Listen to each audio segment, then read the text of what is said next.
Bienvenue sur ma chaîne YouTube pour ce nouveau concept et cette nouvelle vidéo. Alors aujourd'hui, on fait ce qu'on appelle les âmes qui l'interviewent.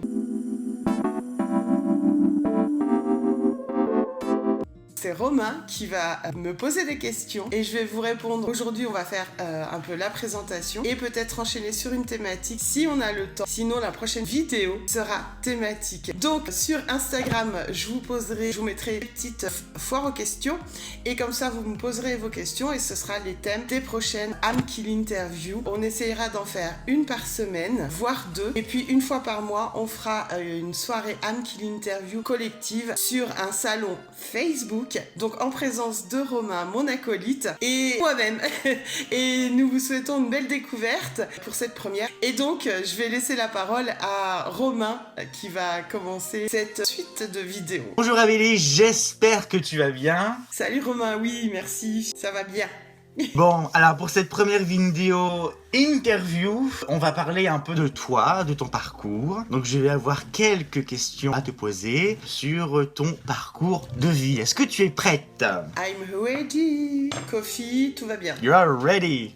C'est parfait. Bon, alors Amélie, pour ceux qui te connaissent, bon, ils savent très bien qui tu es, mais pour ceux qui ne te connaissent pas, il va y avoir plein de questions. Alors Amélie, déjà, est-ce que tu peux te présenter en quelques mots? En quelques mots, donc je suis Amélie, j'ai 43 ans, je suis maman de 3 grands-enfants, dont 2 avec des particularités. Maman célibataire depuis quelques années maintenant, puisque divorcée. Et voilà, je suis médium énergéticienne à mon compte depuis maintenant presque 3 ans.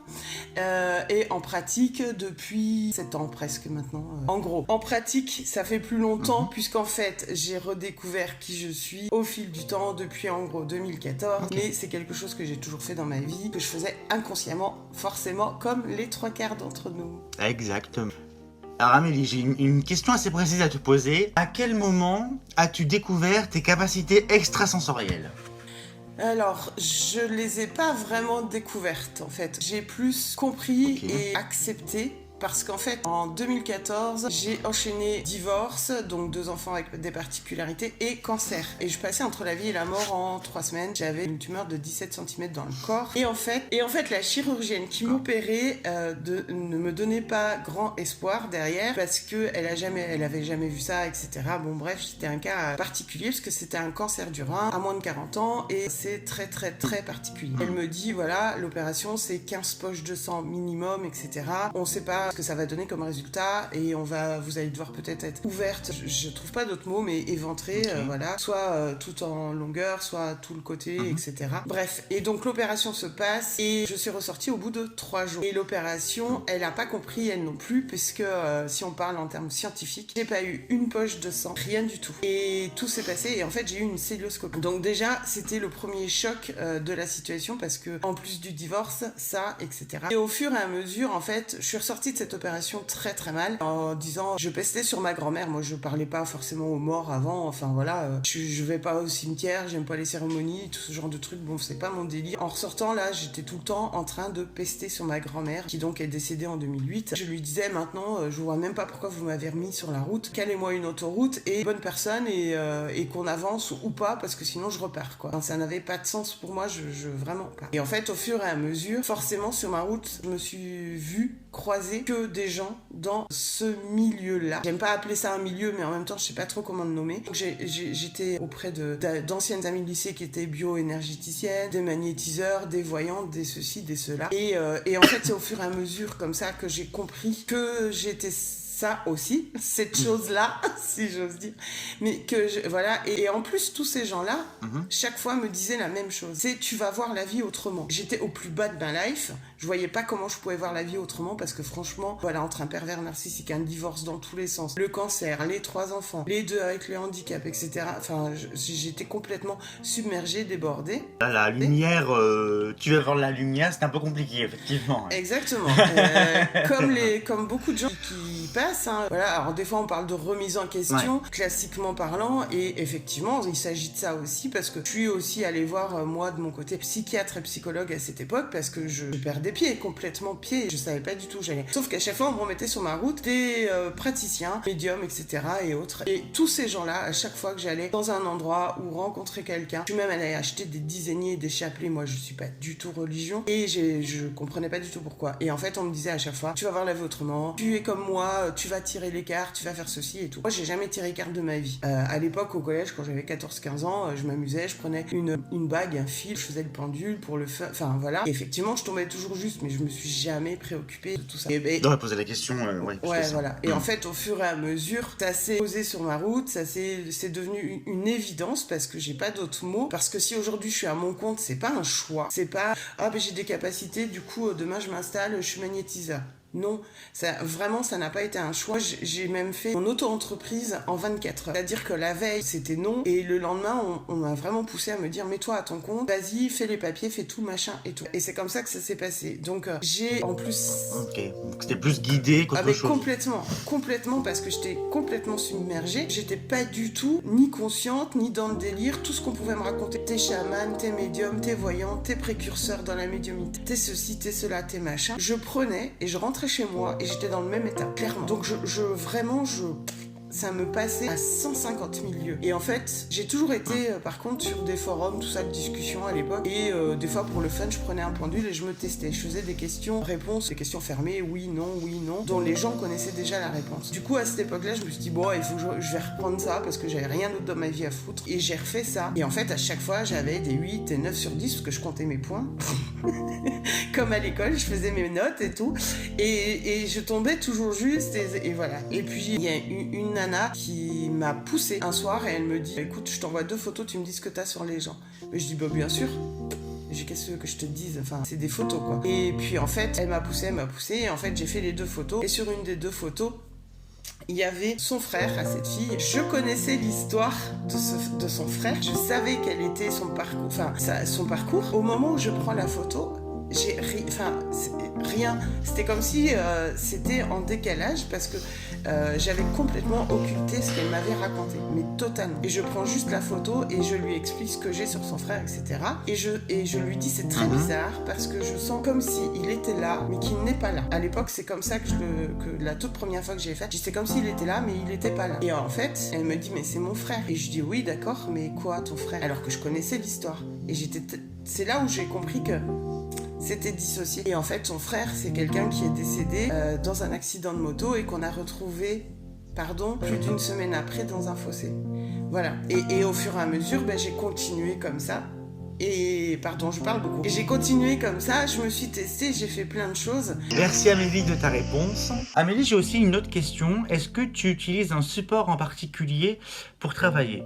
Alors aujourd'hui, non, mais en même temps, j'ai jamais réellement utilisé de support pour travailler. Je me suis testée comme tout le monde sur différents supports, donc cartes, pendules, écriture automatique, intuitive, etc. Le seul support, si je puis dire, qui me parlait au tout début, et finalement qui était juste la porte d'entrée à la canalisation, c'était les runes. Donc c'est vraiment le seul truc que je peux dire que j'ai pu pratiquer, et encore que ce n'est pas de l'apprentissage, j'ai pas appris par cœur, je me suis vraiment laissée porter par les runes. D'ailleurs j'en ai créé un oracle aujourd'hui parce que justement cette connexion entre nous était particulière et c'était important de la partager. Mais ça a vraiment été au balbutiement, au démarrage de la reconnexion avec moi-même, je sais pas comment dire. Je suis ce qu'on appelle, comme je le disais je crois déjà au début, médium canal. Donc je reçois les informations, je ne fais que de la canalisation pour les gens, donc en guidance, en voyance, en soins énergétiques, donc en soins de dégagement, en soins animaliers, en contact animalier également, parce que je fais de la guidance humaine, mais je fais du contact animalier aussi, et en hypnose intuitive régressive également aussi, c'est-à-dire que j'ai les techniques et je canalise toujours à l'instant T ce qui va être utile à la personne. Donc je reçois tout le temps les informations. Si je suis amenée à utiliser un support pendant qu'importe laquelle de mes prestations, ça va être plus pour apporter un outil complémentaire à la personne, un outil avec lequel, j'aime pas dire travailler, mais en tout cas expérimenter, pratiquer, utiliser peut-être une technique de méditation qu'elle va se mettre en place toute seule, mais avec un cheminement qui va lui être apporté par le message de la carte, etc. Mais c'est pas mon outil de travail, je n'utilise rien du tout en outil de travail, et ni autre pendule ou quoi que ce soit. Je reçois toujours toutes les informations en direct et à l'instant T. Ok, merci pour ta réponse. Donc c'est très bien. Amélie, quel conseil donnerais-tu à quelqu'un qui a des capacités extrasensorielles, mais qui ne sait soit pas les utiliser ou a peur de les utiliser, tout simplement? Quel conseil donnerais-tu aux gens qui, justement, ont peur de franchir ce cap-là? La première chose, ça va être de trouver leur outil, en tout cas de comprendre comment ils fonctionnent et de trouver leur outil. Alors comprendre comment ils fonctionnent, ce qui va les aider le plus, ça va être évidemment des soins énergétiques accompagnés qui va les aider à se révéler eux-mêmes, du coaching ou de la formation, mais j'aime pas trop. Alors ça, après, ce n'est que ma vérité et ma façon de travailler, c'est que dans le coaching ou les formations, on a tendance à être dans l'identification à notre formateur. Et après, on a du mal à le lâcher, alors que le but, c'est que ce soit juste une porte d'entrée. Par contre, voilà, une guidance accompagnée, quelque chose comme ça. En tout cas, un élément déclencheur qui va permettre d'apaiser la peur et pour que la personne trouve son outil par lequel ça passe. C'est-à-dire que ça peut être effectivement les cartes, la numérologie, la lithothérapie, le pendule, enfin il y a tellement de choses à découvrir que voilà, plutôt que de se lancer à corps et âme dans différentes formations parce qu'on est attiré, parce qu'on a l'impression d'être éveillé, parce qu'on a l'impression de vivre quelque chose d'extraordinaire, parce qu'on va tirer 3 cartes et qu'on va se rendre compte que on est juste, etc. Le but, c'est vraiment de se découvrir soi. Donc l'important, c'est vraiment d'aller aussi d'abord, je pense, et moi c'est ce que j'ai fait aussi, en tout premier, ça a vraiment été des guidances, mais des guidances auprès de personnes qui m'ont soit boosté, donné des coups de pied au cul, soit accompagné. Et qui fait que j'ai retrouvé de moi-même, parce que c'est des choses qui étaient en moi, j'ai retrouvé de moi-même mes connaissances, que aujourd'hui je suis en capacité de diffuser, de propager par les différentes prestations. Donc c'est vraiment ça. Et du coup, trouver son outil, c'est aussi tester la pratique. Donc ne pas hésiter aussi dans son entourage et prendre différentes formes de pratique sans avoir peur. Et c'est pour ça que la notion de la peur, c'est bien d'être entre guillemets au tout début. Alors j'aime pas trop dire accompagné parce que je veux pas d'identification. Mais en même temps, c'est une forme d'accompagnement quand même par quelqu'un qui va guider un peu l'ouverture. Une fois que l'ouverture est guidée et faite, la personne, elle doit pratiquer d'elle-même, elle doit concrétiser les choses, elle doit oser faire les choses. S'il y a des moments où elle coince, ou elle rebloque, qu'elle reconsulte quelqu'un, etc. Évidemment, moi, la première, je le fais quand j'ai des blocages personnels ou quand j'ai des blocages particuliers. Donc, c'est vraiment le seul conseil, c'est de savoir qui on est soi et du coup, quel est notre outil intérieur qui nous correspond. Alors intérieur ou extérieur, parce que certains vont avoir besoin d'un outil extérieur pour ouvrir la porte, en tout cas pour ouvrir le passage de cet état d'être humain à ce passage de connexion, si j'ose dire. J'espère que j'ai été claire. C'est très bien. Mais oui, j'espère que avoir été claire. Mais le but, c'est vraiment plus on va se découvrir soi et pas que dans sa pratique spirituelle, parce que c'est pareil, il faut pas en faire une obsession. En tout cas, je sais parce qu'au début, c'est tellement magique qu'on est un peu au pays des bisounours quand on le vit et qu'on le traverse. Mais du coup, on pense H24 spiritualité. Or, c'est pas forcément utile non plus de penser H24 spiritualité et de vouloir chercher et donner un sens à tout ce qu'on vit ou ce qu'on traverse ou la douleur qu'on a aujourd'hui à cet endroit-là et pas à l'autre et machin et tout. C'est-à-dire qu'il faudrait équilibrer aussi les deux. Et ça, c'est important parce que plus on équilibre les deux, plus on va loin dans ses pratiques et ses capacités. Et on n'oublie jamais qu'on est un être humain avant tout. Donc un être humain avant tout, il vit. C'est la seule chose qu'on lui demande, c'est de vivre sa vie. Donc après, si on est trop H24 spiritualité, on vit plus sa vie et on est désaligné.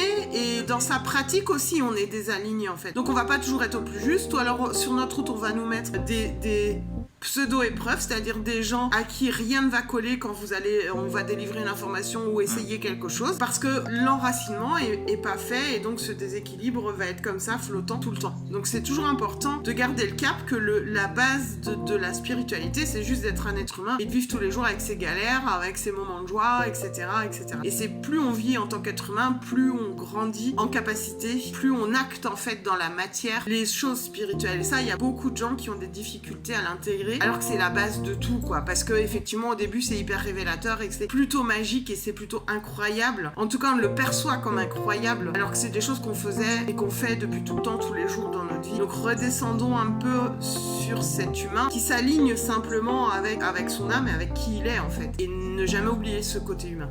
Pardon, je me suis étalée un peu, mais c'est important de le rappeler aussi. Très bien. Merci Amélie. C'est parfait. J'ai une dernière question pour clôturer cette interview. Que ressens-tu quand tu te connectes, tout simplement, quand tu fais des soins, quand tu te... Je vais vulgariser un peu la chose. Quand tu te connectes à l'au-delà. Voilà, quand tu te connectes, qu'est-ce que tu ressens? Est-ce que... voilà, ce que tu ressens, tout simplement. J'ai envie de dire, je suis connectée à H24. C'est pas comme un robinet on-off qu'on allume et qu'on éteint. Donc du coup, je ne peux pas... je ne peux pas contrôler... Enfin si, je pose mes limites avec l'au-delà aussi. Ça, c'est important. C'est-à-dire que je pose mes limites quand je suis en capacité... Enfin, quand je suis en état de recevoir une information, parce que si elle est importante et que je suis aux toilettes ou au supermarché ou en train de faire l'amour, à un moment donné, voilà quoi. Donc, je leur dis, c'est un jeu aussi de dialogue et d'échange avec notre équipe là-haut. Donc c'est pour ça qu'il n'y a pas vraiment de on-off et de moments connectés ou non, c'est tout le temps. Par contre, c'est fait exprès aussi qu'on réceptionne tout le temps et surtout au début un peu dans tous les sens parce qu'on doit se positionner avec eux, c'est-à-dire qu'est-ce qu'on installe en termes de fonctionnement entre eux et nous. Ensuite, moi je connaissais déjà d'avance... Avant de comprendre qui je suis, je connaissais déjà mon corps. C'est-à-dire que j'avais un rapport à mon corps qui a toujours été très particulier. Je l'ai toujours écouté. C'est plus l'émotion qui me posait problème que mon corps, parce que mon corps, je le connaissais. Je savais où étaient ses limites. Je savais quand ça dépassait les bornes ou pas. Voilà, je connaissais mes réactions face à les situations. Je suis quelqu'un qui s'est toujours connu. Donc en fait, quand j'ai juste compris, conscientisé ce qui arrivait, au début, ça passait énormément du coup par mon corps physique. Donc classiquement, les frissons, les sensations, etc. Mais au-delà de mon corps physique, je reçois comme une forme de télépathie, c'est-à-dire j'avais soit la sensation d'avoir des mots ou des phrases qui restaient bloquées, et vraiment bloquées au niveau du front. Et en plus, je suis dyslexique. Du coup, au début, j'avais tendance à amalgamer les deux, en me disant ça bloque parce que le mot ne veut pas sortir vu que je suis dyslexique et que parfois, avec la fatigue, on a tendance à bloquer sur des mots. Et en fait, pas du tout. Tant que je ne l'avais pas sorti, je n'avais que ce mot-là en boucle dans la tête. Pour les gens ou quand j'écris, que je canalise quelque chose. Donc ça a surtout été comme ça. Aujourd'hui, ça passe encore par le corps, mais vraiment quand c'est des moments clés, importants. Et en fait, j'ai appris, vu que je connaissais bien mon corps, j'ai appris aussi dans la spiritualité à écouter la forme de frisson ou de message qui m'envoie. C'est-à-dire que si c'était un frisson de tel ordre, je savais quelle réponse ça m'apportait. Si c'était un frisson une autre forme de frisson, je savais ce que c'était aussi. Je pouvais distinguer le soin, je pouvais distinguer si c'était l'amour qu'on envoyait au consultant ou à la personne, si c'était quelque chose qui n'était pas très sain et pas très cool à ressentir, si c'était un défunt qui passait parce que la sensation froide n'est pas la même, le frisson n'est pas le même. J'ai vraiment appris à décortiquer chacun de mes frissons. Au jour d'aujourd'hui, du coup, je l'utilise beaucoup moins mon corps comme outil de passage puisque je réceptionne tout dans la tête, les 3/4 des choses. Donc je vais réceptionner en télépathie. Ça m'arrive très rarement d'avoir dans l'oreille directement le message. C'est hyper rare ou c'est toujours dans des instants où il y a un croisement pour ma vie ou un danger. Un danger immédiat, là je vais entendre par mes vraies oreilles. Sinon c'est hyper rare. C'est vraiment juste dans ma tête, des fois j'entends même ma propre voix qui me parle et donc là je prends le papier, le crayon et j'écris ce que j'entends tout simplement. Et même pour les défunts au début c'est souvent ma propre voix que j'entends et après par contre avec les défunts je vais avoir comme une sorte de papier film transparent devant moi. En tout cas moi c'est comme ça que je les perçois et ça va faire comme un deuxième écran qui est devant ce monde-là, translucide, comme vous pouvez voir dans les films, c'est translucide, ça n'a pas forcément de couleur. Par contre, les défunts, je vais les distinguer, ou les animaux, etc. Et je vais, moi, la couleur, la tenue, le lieu, tout se passe dans cet endroit-là. Je vais pas le voir avec mes yeux, je vais, c'est toujours pareil, je vais le ressentir derrière moi. Je sais pas comment expliquer ça. Je vais ressentir... Ouais, c'est une question de ressenti, tout ça. Ouais, et vraiment, je vais ressentir, mais je peux aussi ressentir la couleur, je vais pas la voir. Je vais comme la percevoir et la ressentir pour la transmettre. La forme de l'animal, s'il a le poil long, s'il a le poil court, quelle couleur, etc. C'est pareil. C'est un ressenti d'image qui se met face à moi, en fait. Donc, c'est toujours lié, mais ça n'intervient plus de la même manière puisque j'ai pris confiance complètement et totalement en mes capacités. Donc je me pose plus la question de ce que je vis ou de ce qui se passe au moment où ça se passe. Et du coup, j'ai plus besoin de réponses par mon corps pour délivrer l'information aujourd'hui. J'ai encore été très longue. Oui, je suis une grande parleuse, donc je suis désolée. Mais voilà. Merci Amélie d'avoir répondu à toutes mes questions. Si on veut prendre rendez-vous, par quel support on peut te contacter, Amélie? Donc Romain, vous pouvez me retrouver du coup sur Instagram amkilymedium. Dans les bulles de mon profil, je dis bien le profil Instagram, vous retrouvez toutes mes prestations et mes services. Il y a des offres du moment et il y a les prestations classiques qui sont proposées. Et actuellement, je mets l'accent sur l'hypnose régressive. Ensuite, vous pouvez me retrouver également du coup sur cette chaîne YouTube avec plein de vidéos. Allez fouiller, il y a des playlists. Et sous chaque vidéo, vous trouverez donc mon compte Insta et une adresse mail professionnelle. Donc vous pouvez me contacter pour prendre rendez-vous avec cette adresse mail là, ou bien sur mon profil Facebook Amélie Godet, mais on est sur mon profil personnel, donc pour les demandes de rendez-vous, c'est pas ici que je vous répondrai. Par contre, je diffuse également des choses sur mon métier, parce que je propose divers outils. Merci Amélie d'avoir répondu à toutes mes questions. Ça m'a fait très plaisir de faire cette vidéo avec toi sur ta chaîne YouTube Les âmes qui l'interviewent. Je t'embrasse et je te dis à très bientôt. Merci Amélie. Je te remercie toi Romain de jouer ce rôle d'intervieweur dans ces capsules des âmes qui l'interviewent afin qu'on puisse diffuser et propager un message plus simple en tout cas pour moi par le biais d'une interaction à deux. Je vous invite tous du coup à vous abonner à ma chaîne Amkilymedium avec le petit bouton rouge et d'activer la petite cloche de notification afin de recevoir les prochaines capsules des âmes qui l'interviewent qui sortent pour le moment le mardi à 18h si tout va bien. Et on continuera une fois par semaine ou par 15 jours à ce rythme-là. Les prochaines capsules seront thématiques, donc en fonction de vos idées, mais en fonction des thématiques qu'on a déjà choisi de mettre en place avec Romain sur ces capsules-là. Merci de nous avoir écoutés jusqu'au bout. Merci d'avoir passé ce moment avec nous. Et on vous dit à très bientôt.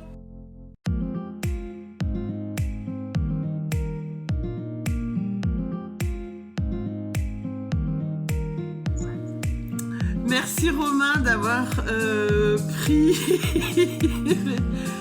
Alors, vous pourrez me retrouver...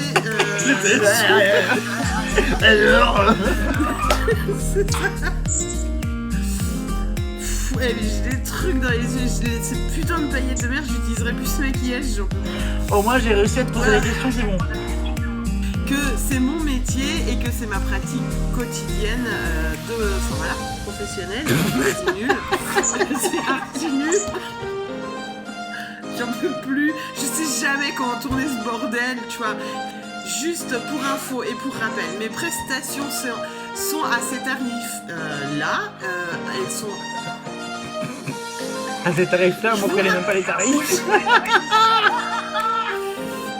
Oh non, non, c'est pas la peine. En 2 phrases, c'est réglé quoi. En plus, j'ai mes écouteurs qui sont en train de lâcher. Donc, donc je dois vivre et je vous rappelle. Ah putain, attends, c'est la fait. Merci, attends. À vous, j'ai dit à très chers téléspectateurs, mais sur le truc TF1, tu sais. Oui, mais non, mais on n'est pas à la télé. Attends. Parce que je ne sais même plus quelle était la question.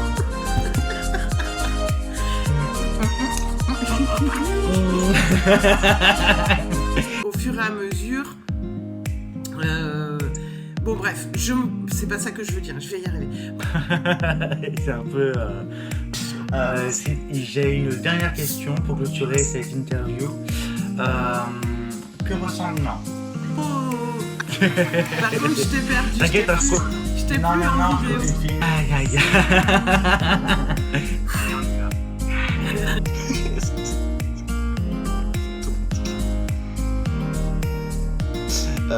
À quel moment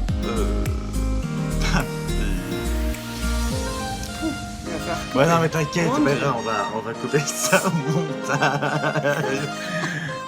Putain, je voulais recommencer, merci Amélie.